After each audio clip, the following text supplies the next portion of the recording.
Iltimos, meni bu balodan qutqaring. Ertalabdan kechgacha qo'limdan tushmaydi. Tunim ham, kunim ham qanaqa o'tayotganini bilmay qoldim.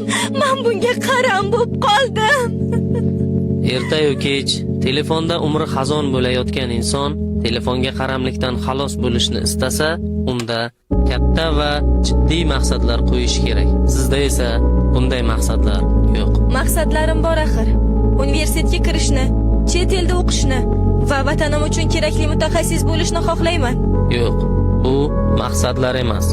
Bular shunchaki orzu istaklar. Orzularga harakat qilinmaydi. Maqsadlarga esa har kuni reja asosida harakat qilinadi. Siz ham orzularingizni maqsadlarga aylantiring. Shunda telefonga vaqtingiz qolmaydi yoki telefon maqsadlaringiz yo'lidagi bir vositaga aylanib qoladi.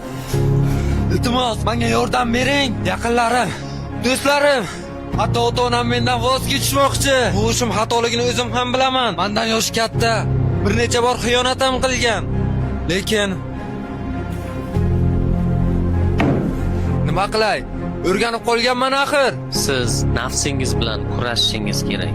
Nafsingiz sizni shu qadar qiynayaptimi? Unda siz ham nafsingizni qiynang. Unga yoqmaydigan amallarni bajaring. Ertalab vaqtli uyg'oning, sport bilan shug'ullaning, kitob o'qing va ibodatlaringizni bajaring.